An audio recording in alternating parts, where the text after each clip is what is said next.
کے متعلق عرض کر رہا ہوں جن میں نے اول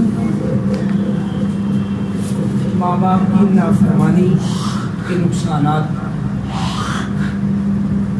اور پھر اس کے بعد میاں بیوی کے آپس میں تعلقات کیسے ہونے چاہیے، ایک دوسرے کے حقوق کیا ہے۔ آج کے اس جمعۃ المبارک کے موقع پر کہ یہ جو ماں باپ ہیں یہ اپنے بچوں کی تربیت کیسے کریں۔ ہر کام سیکھنے سے آتا ہے۔ ہم سمجھتے ہیں کہ بس ہم باپ بن گئے، ماں بن گئی، بس اب جیسے ہماری مرضی آئے ہم بچوں کو چلائیں۔ جس طرح شریعت اسلامی نے مجھے اور آپ کو پابند کیا ہے، مکلف بنایا ہے، اسی طریقے سے ہمیں اپنی اولاد کی تربیت کرنے میں بھی مکلف بنایا ہے۔ ہم اپنی مرضی نہیں کر سکتے، کیونکہ یہ تیسرا پہلو ہے اسی عنوان کا کہ پہلا تھا ماں باپ اولاد، ماں باپ کا احترام کیسے کریں۔ اب یہ جو ماں باپ ہیں یہ آپس میں کیسے رہیں۔ اب یہ ماں باپ جو ہیں یہ بچوں کی تربیت کیسے کریں۔ قرآن کریم کی آیت میں نے آپ کے سامنے پڑھی کہ یا ایھا الناس یا ایھا الذین آمنوا قوا انفسکم، کہ اے ایمان والو تم اپنی جانوں کو بچاؤ، وَأَهْلِيكُمْ اور اپنے اہل و عیال، اپنے بال بچے، ان کو بچاؤ۔ کس سے؟ نارا، آگ سے، جہنم کی آگ سے بچاؤ۔ دنیا کی آگ میں تو ہم کسی کتے کو بھی نہیں برداشت کرتے کہ وہ آگ میں جل جائے، ایسا ہے کہ نہیں؟ انسان تو بڑی دور کی بات ہے، پھر اپنی اولاد ہو، یعنی کوئی حقیر مخلوق ہے، ایک کتا ہے، اگر وہ بھی کہیں آگ کے قریب جا رہا ہو، دریا میں ڈوب رہا ہو، تو ہر ایک کی کوشش ہوتی ہے کہ ہم اس کو پکڑ کر اس سے نکالیں، بچا لیں، اور ہر ایک کے اندر خیر خواہی کا ایک جذبہ ابھر رہا ہو۔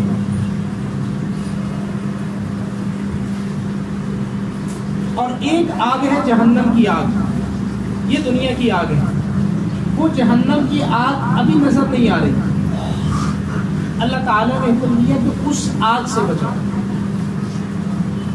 دیکھو کیسے اللہ تعالیٰ نے قرآن کریم میں کتنی مرتبہ فرمایا کہ یا ایھا الذین آمنوا، کیا لفظ فرمایا؟ آمنوا، اے ایمان والو۔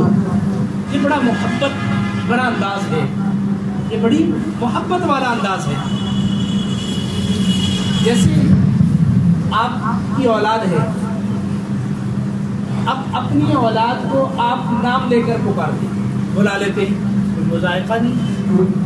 آپ کہتے ہیں عبداللہ ادھر آؤ، عبد الرحمن ادھر آؤ، فلاں ادھر آؤ، جو بھی بچوں کے نام ہے آپ پکارتے، یہ بھی ٹھیک ہے۔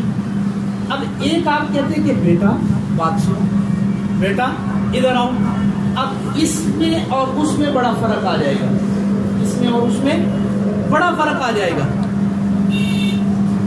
اب جو رشتہ باپ کے ساتھ اس بچے کا ہے تو باپ اس رشتے کا نام لے کر پکار رہا ہے، گویا کہ یہ اس رشتے کی وجہ سے انتہائی محبت ہے۔ یہ بیٹا ادھر آؤ، بیٹا میری بات سنو، بیٹا یہ کام کرو، بیٹا یہ کام نہ کرو۔ اب یہ انسان کیا کر رہا ہے؟ یہ محبت بڑے انداز میں یہ کہہ رہا ہے، تو اس کو بعین ہی ایسے سمجھو کہ جو ایمان والوں کا اللہ کی ذات کے ساتھ تعلق ہے، جس بنیاد پر تعلق ہے وہ ایمان ہے۔ جس بنیاد پر تعلق، جیسے بیٹے کا تعلق باپ کے ساتھ کیا ہے کہ یہ اس کا بیٹا ہے، اب یہ بنیاد ہے نا، اور اس رشتے کا نام لے کر پکارتا ہے بیٹا بیٹی، اب یہ محبت ہے اس میں۔ اسی طریقے سے اللہ تعالیٰ ایمان والوں کو جو رشتہ، جو تعلق ہمارا اللہ تعالیٰ کے ساتھ ہمیں جوڑتا ہے وہ ایمان ہے. تو اس ایمان والے رشتے کے نام دے کر اللہ پکار رہے ہیں کہ یا ایھا الذین آمنوا، اے ایمان والو. یعنی اس میں اللہ تعالیٰ نے محبت کا اظہار کیا کہ ایمان والو یہ کرو، ایمان والو یہ نہ کرو، یہ کرو یہ نہ کرو. کئی مرتبہ قرآن کریم کے اندر اللہ تعالیٰ نے ایمان والوں عمومی حکم یا ایھا الناس کہہ کے اللہ تعالیٰ نے کیا. لیکن جہاں خاص تعلق آیا اللہ تعالیٰ نے اس رشتے کو بیان کیا ہے. یا ایھا الناس بھی اللہ تعالیٰ ایمان والوں کو کہہ رہے تو اس میں ایمان والے بھی شامل ہے، کافر بھی شامل ہے. لیکن یا ایھا الذین آمنوا کہنا یہ اللہ تعالیٰ کی انتہا درجے کی سمجھو اپنے بندوں سے محبت ہے. اب اللہ کیا فرماتے ہیں؟ قوا انفسکم واہلیکم نارا، کہ تم اپنے آپ کو بھی اور اپنی اولاد کو بھی، اپنے ماتحتوں کو بھی، اس میں سب آ جاتے ہیں کہ ان کو بچاؤ کس چیز سے؟ جہنم کی آگ سے.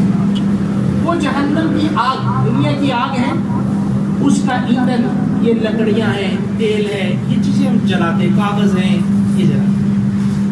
آگے اللہ تعالیٰ نے فرمایا کہ وہ کون سی آگ ہے؟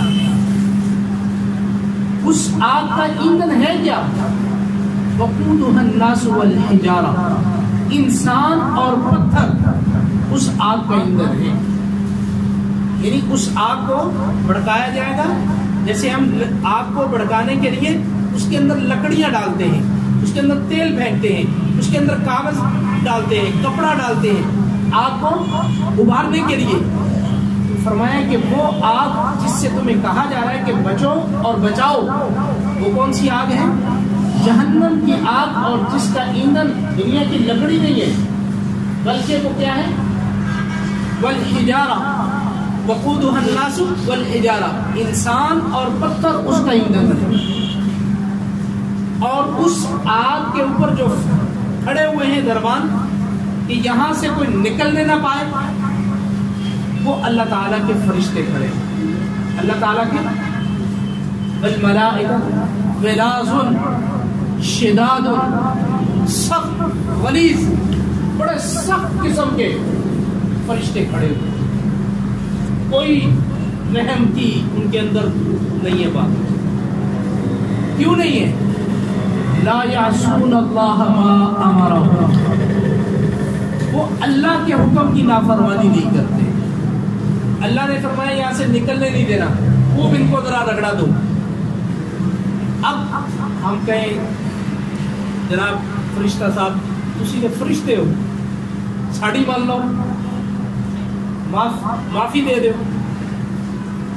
ان کا آپ کو معاف کر دینا، جہنمی کو معاف کرنا گویا کہ اللہ کی نافرمانی ہوگی.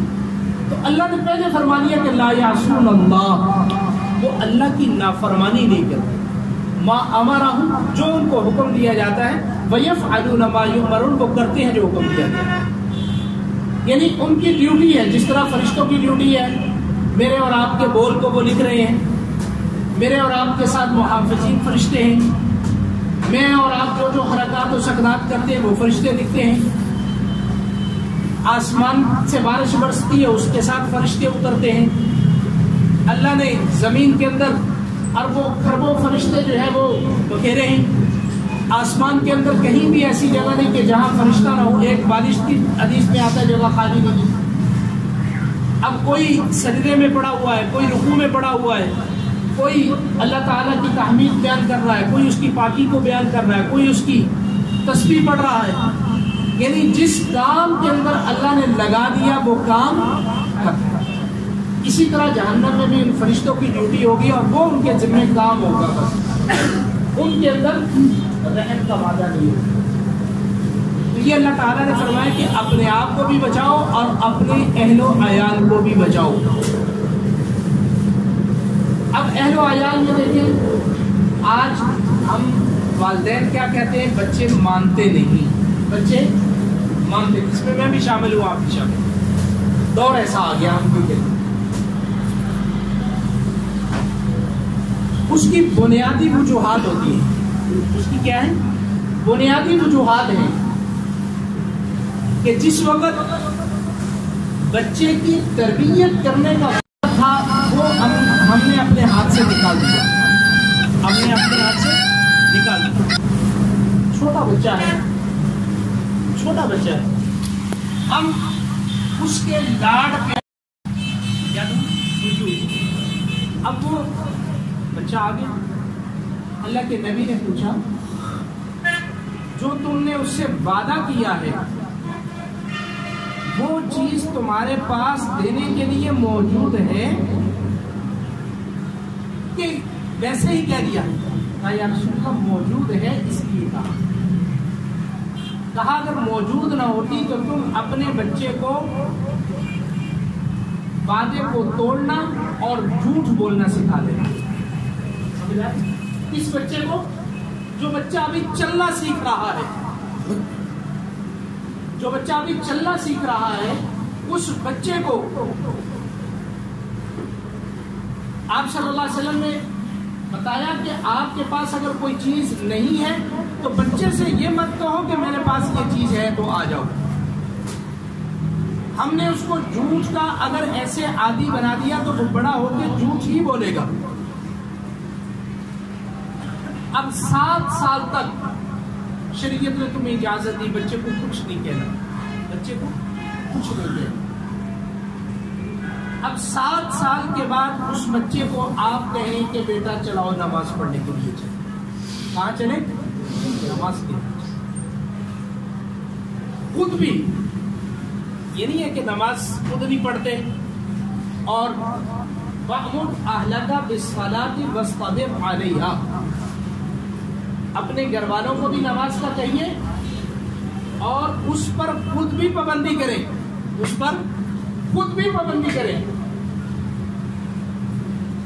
اب آپ کہہ رہے ہیں نماز پڑھو، خود نماز نہیں پڑھتے، اب وہ کیا دیکھ رہا ہے کہ میرا والد خود نماز نہیں پڑھتا، میری ماں خود نماز نہیں پڑھتی۔ اب اس کہنے کا اثر نہیں ہوگا، اثر تب ہوگا جب ہماری زندگی میں وہ عمل موجود ہوگا۔ اب 7 سال توجہ کیجیے گا ذرا، بڑی اہم بات دینا چاہ رہا ہوں آپ۔ بچہ بڑا ہو گیا، 15 سال کا، 18 سال کا، 20 سال کا، 25 سال کا، ہم کہتے ہیں نماز پڑھو، نماز پڑھتا نہیں۔ مولوی صاحب کیا کریں؟ کیا ہو گیا؟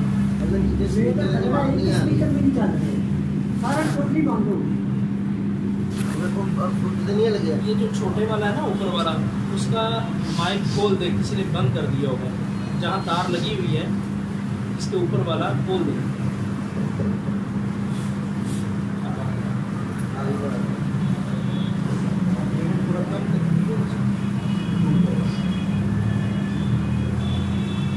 تو آپ نے اپنے بچے کو 20، 25، 30 سال کا جب ہوا تو آپ نے کہا کہ نماز پڑھو، اب وہ نماز نہیں پڑھتا، اب آپ کہتے ہیں مولوی صاحب کیا کریں؟ ہم تو کیا کہتے تھک گئے، واقعی ہم تھک جائیں گے کیا کہتے، وہ نماز نہیں پڑھے گا۔ کیوں؟ شریعت نے جہاں کہا تھا وہاں ہم نے کہا نہیں ہے، وہاں لاڈ پیار دیکھے۔ شریعت نے کہا 7 سال کا ہو جائے تو نماز کے لیے لے آؤ۔ اب 7 سال، 8واں سال، 9واں سال، 10واں سال، اب یہ 3 سال کی عمر ہے، 10واں سال تک 7، 8، 9، یہ 3 سال کی عمر ہے۔ آپ اس کو اپنے ساتھ نماز کے لیے لے کر آئیں، 3 سال آپ نے اس کو مشق کروانی ہے نماز پڑھنے کی۔ 1 دن آ رہا ہے، 2 دن آ رہا ہے، کبھی وہ سجدہ ٹھیک کرے گا، کبھی نہیں، پہلے تو وہ آپ کو دیکھے گا اس کے انداز میں کرے گا، پھر آپ جب اس کو دیکھتے ہیں یہ سجدہ کیسے کر رہا ہے، اس کی انگلیاں، فنگر کہاں پڑے ہوئے ہیں، اس کی پیشانی کہاں ہے، اس کے گھٹنے کیسے ہیں، پاؤں کو کیا کر رہا ہے۔ اب ان 3 سالوں میں آپ نے اس کو نماز سکھانی ہے، 3 سالوں میں اس کو بتانا ہے سجدہ یوں کرنا ہے، رکوع یہاں کرنا ہے، کھڑے ایسے ہونا ہے، اور کھڑے ہو کے یہ پڑھنا ہے، یہ پڑھنا ہے، رکوع میں یہ پڑھنا ہے، سجدے میں یہ پڑھنا ہے، سختی نہیں کرنی، مارنا نہیں ہے اس کو۔ 3 سال تک سختی نہیں کرنی، ماننا نہیں ہے، پیار سے اس کو لے کر آنا ہے۔ اب جب 3 سال تک مسلسل آپ کے ساتھ آئے گا تو میرا نہیں خیال کہ وہ بچہ 10ویں سال میں آپ کو انکار کر دے کہ میں نے بات کی، کیا خیال؟ 3 سال کا عادی بن جائے گا۔ اب اگر پھر کچھ ماحول کا اثر آ جائے، نماز میں سستی کرے، تو اب شریعت نے کہا کہ مارو۔ اب کیا کرو؟ اس سے پہلے نہیں۔ ہم کیا ہوتے ہیں، بچہ چھوٹا ہے، معصوم ہے، 3-4 سال کا ہے، انگریزی اسکول میں پڑھ رہا ہے، انگریزی کی خبر آ گئی کہ اس کو آج سبق یاد نہیں، پکڑا بچے کو، جو چیز ہاتھ میں آئی اٹھا کے مار دی۔ میں نے پچھلے جمعے بتایا تھا کہ بیوی کو جیسے مارنے کی اجازت نہیں ہے اور بدرجہ مجبوری، پہلے کیا بتایا؟ فَاعِظُوهُنَّ، اس کو نصیحت کرے، وَاهْجُرُوهُنَّ فِي الْمَضَاجِعِ، آپ کی نصیحت کو اس نے قبول نہیں کیا، آپ اس کا بستر الگ کر دیں، گھر سے الگ نہیں کر سکتے، بستر الگ کریں۔ وَاهْجُرُوهُنَّ فِي الْمَضَاجِعِ، دونوں کام کرنے کے بعد بھی اس کو سمجھ نہیں آئی تو پھر شریعت نے کہا وَاضْرِبُوهُنَّ، پھر ایسا مارو کہ اس کو درد نہ ہو، نشان نہ پڑے۔ یہ نہیں کہ آپ نے ابھی ایسا مارا تو گھنٹے بعد بھی اس کے نیل پڑے ہوئے، نشان پڑے ہوئے، ہڈی ٹوٹ گئی، 6 مہینے تک وہ چارپائی پہ لیٹ گئی۔ نہ اس طرح بچے کو مارنے کی اجازت ہے اور نہ اپنی بیوی کو، نہ ماتحتوں کو، کسی کو بھی نہیں، نہ استاد کو اپنے شاگرد کو، نہ خامد کو اپنی بیوی کو، اور نہ باپ کو اپنے بچوں کو۔ سمجھ آ رہی؟ مار صرف اس کو تنبیہ کے لیے ہے، ڈنڈا اٹھا کے نہیں مارو اس کو کہ اس کی ہڈی ٹوٹ جائے، اس کو لاشیں پڑ جائیں، اس کو آفتہ جو ہے دردیں ہوتی رہے، نہیں، یہ تو آپ ظالم ہو گئے، یہ اس کا بدلہ کل دینا پڑے گا۔ حضرت تھانوی رحمۃ اللہ علیہ وہ فرمایا کرتے تھے کہ میں اس بارے میں بڑا اس معاملے میں میرا دل ٹوٹتا ہے کہ بڑوں کی لڑائی ہوتی ہے، ایک دوسرے کو مارتے ہیں، پیٹتے ہیں، پھر صلح صفائیاں ہو جاتی ہیں، معافی نامے ہو جاتے ہیں، ایک دوسرے کو معاف کرتے ہیں۔ یہ جو بچہ جس کو آپ نے مارا، استاد نے اپنے شاگرد کو مارا، باپ نے اپنے بچے کو مارا، ماں نے اپنے بچے کو مارا، اور یہ بچہ جو ہے مار کھا کے جب اس کے اوپر زخم لگتے ہیں، یہ بچہ شرعی لحاظ سے نابالغ ہے، ابھی یہ بالغ نہیں ہوا، آپ اس سے کیسے معاف کرواؤ گے؟ یہ حق معافی نہیں ہوگا تمہیں، یہ قیامت کے دن دینا پڑے گا، یہ قیامت کے دن دینا پڑے گا۔ وہ کہہ بھی دے میں نے معاف کر دیا تو معاف ہوتا ہی نہیں ہے، کیونکہ وہ نابالغ ہے۔ وہ کیا ہے؟ نابالغ ہے۔ ہاں بالغ ہو جائے اللہ اس کو سمجھ دے، لیکن سمجھ کب آئے گی؟ اگر آپ اس کو دین کی طرف لائیں گے۔ شریعت نے پہلے نماز سے اس کو شروع کروایا، کہ آج کل جو ہمارے معاشرے میں پھیل گیا ہے کہ 3 سال کا بچہ ہوتا ہے تو چلو جی اس کو لے چلو جی اسکول میں جمع کرواؤ۔ ہمارے ادارے روضۃ الاطفال میں جہاں میں ہوتا ہوں، وہاں عمر کی حد 4 سال رکھی کہ 4 سال سے چھوٹا بچہ نہیں لیں گے، 4 سال سے چھوٹا بچہ نہیں دیں گے۔ اور یہ بھی اس لیے کیا چونکہ معاشرے میں 16 سال 15 سال کا بچہ میٹرک کر رہا ہے، 10ویں کر رہا ہے۔ اب ہمارا جو بورڈ ہے، میٹرک بورڈ ہے، اس نے بھی یہ قید لگا دی کہ ریگولر میٹرک کرنے والے 16 سال کی غالباً ایج دی ہے کہ اس سے اوپر کا بچہ ریگولر میٹرک نہیں کر سکتا۔ اب اسکولوں نے اس کے حساب سے کام شروع کیا ہوا، تو 4 سال کا ہم بچہ لیتے ہیں شروع میں۔ اب 4 سال کے بچے کو لے کر ہم روزہ قاعدہ جیسے عام اسکولوں میں نرسری پڑھایا جاتا ہے، وہاں نرسری کو ہم روزہ کلاس کہتے ہیں، وہ پڑھاتے ہیں۔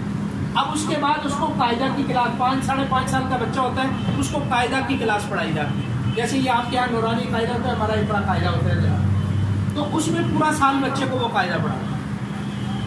اب اس کے بعد وہ بچہ ناظرہ کلاس میں آ جاتا ہے، قرآن کریم ناظرہ میں، تو پہلے سال میں 3 پارے اس کو ناظرہ اور 3 پارے وہی حفظ کروائے جاتے ہیں۔ اب جب یہ دینی تعلیم اس کی شروع ہو جاتی ہے، قاعدہ اور ناظرے کا قرآن پاک، تو اب اس کے ساتھ اصلی تعلیم نہیں دیتے، دنیا کی کوئی تعلیم نہیں دے گی۔ اب جب دنیا کی کوئی تعلیم نہیں دیں گے، والدین کہتے ہیں یہ کیا ہوگا، یہ تو بچہ اس سے پیچھے رہ جائے گا، کیونکہ ہمیں فکر وہ ہے، بچہ پیچھے نہیں رہے گا۔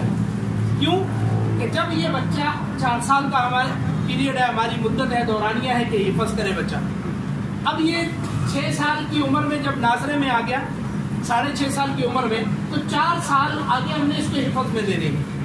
اب یہ 10 سے 11 سال کی ایج میں بچہ حافظ ہو گیا. اب جب یہ حافظ ہوگا تو اب 1 سال کے اندر ہم اس کو 5 کلاسیں کروا دیں گے. کتنی؟ 5. وہ مکمل انگلش میڈیم 1 سے لے کر 5 تک اس کو 5 کلاسیں مکمل انگلش میڈیم ہے. اور اس کے ساتھ پھر اس کی قرآن کریم کی روزانہ 1 1.5 2 پارے سنے جاتے ہیں. اب یہ 1 سال میں 5 کلاسیں اور اس کے بعد 6 کرے گا 1 سال میں. اب یہ 6 سے ریگولر میٹرک تک چلے گا 10 تک. تو یہ 10ویں یعنی یہ 6 سال یہ لگے اس کے 7 سال اور 4 سال کا پیریڈ وہ. تو اس طریقے سے 15-16 سال کی عمر میں ریگولر بچہ میٹرک بما حفظ کے کر جاتا ہے الحمدللہ. اور ہر سال الحمدللہ لاہور زون سے ہمارے ہاں 2 سے 2.5 ہزار بچے اور بچیاں قرآن کریم حفظ کر رہے ہیں. صرف لاہور زون کی بات کرو، پورے پاکستان کی بات کرو. اگر پورے پاکستان کو لیا جائے تو 8 سے 10 ہزار کم و بیش بچے آپ اور ٹوٹل انگلش میڈیم. لیکن اس کے ساتھ کیا ہوتا ہے کہ بچے کی تربیت ہو رہی ہے، بچے کو موقع کی دعائیں سکھائی جا رہی ہیں، بچے کو ماں باپ کا ادب سکھایا جا رہا ہے، بچے کو کہا جا رہا ہے کہ آپ نے اس موقع پہ کیا دعا پڑھنی ہے، اس موقع پہ آپ نے کیا کرنا ہے، اس موقع پہ آپ نے کیا کرنا ہے. یہ تمام اصول بتائے جاتے ہیں. اور ساتھ ساتھ اس کی قرآن کریم کی میٹرک کی دہرائی ہے. تو بات جہاں سے بہرحال شروع ہوئی تھی کہ ویسے بات نکل گئی آگے. جو شروع ہوئی تھی بات کہ 4 سال کا ہم بچہ لے گئے. اب والدین آتے ہیں جی وہ ہم حفظ کروانا چاہتے ہیں، وہ فلانا اسکول 3 سال کا بچہ لے رہا ہے، وہ 2.5 سال کا بچہ لے رہا ہے. اور بعض ایسے اسکول ہیں کہ بچہ پیدا ہونے سے پہلے آپ کو نام لکھوانا پڑے گا. ایسے اسکول بھی. اب بتاؤ کہ ہم اس بچے کی دنیا کے بارے میں کتنی فکر کر رہے ہیں. اب مجبوری ہماری ہوئی تو ہم نے پھر 2.25 سال تک کی مدت رکھی کہ 3 سال 9 ماہ کا بچہ بھی 2 سال 9 ماہ کا بھی آ جائے تو اس کو بھی رکھ لو. اس کے لیے ایک الگ کلاس بنا دی. یعنی ہمارا جو نظریہ ہے، ہم کہتے ہیں کہ ہمارے بچے کو انگریزی آنی چاہیے. اب جب وہ بچہ جس کو پیدا ہونے سے پہلے ہم نے انگریزی اسکولوں میں نام لکھوائے، آج وہ ہمارے اوپر حکمران بھی بن گئے، آج ہمارے آفیسر بن گئے. جن کو قرآن کریم ناظرہ پڑھنا نہیں آتا، ناظرہ کے ایک صورت نہیں آتی، نماز جنازہ نہیں آتی، وہ باپ کے جنازے پہ ہاتھ باندھ کے کھڑا ہوا دوسروں کو دیکھ کے اس بچے کی طرح جو آپ 7 سال کا بچہ مسجد میں لے کر آئے تھے نماز پڑھنے کے لیے، تو آپ یقین سے ایمان سے بتائیں اس کو نماز آتی نہیں آتی، اس کو سکھانی آپ نے. یہ 50 سال کا ہو گیا، اس نے انگلش میڈیم اسکول میں پڑھ لیا، یہ اپنے باپ کے جنازے میں کھڑا ہے، یہ اسی 7 سال کے بچے کی طرح کھڑا ہے، اس کو باپ کے حوالے دے رہا ہے. تو بتاؤ کیا بنے گا پھر ہمارا؟ آج جب وہ حکمران ہیں، آج جب وہ ہمارے اوپر مسلط ہیں، ہم کہتے ہیں حالات درست نہیں ہوتے.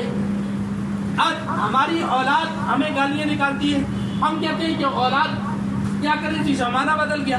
بھئی وہ 7 سال سے ہم نے تربیت ہی نہیں شروع کی اس کی.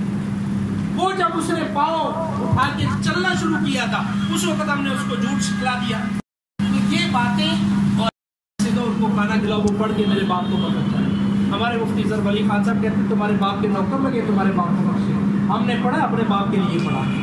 سمجھ آ گئی میری بات؟ بھائی کوئی کسی کو دل سے نہیں پڑھتا. ہاں دیکھو آپ میرے ساتھ تعلق ہے، آپ مجھے کہتے ہیں ہمارے بڑوں کے لیے دعا بھی کرتا ہوں، الحمدللہ کرتا ہوں.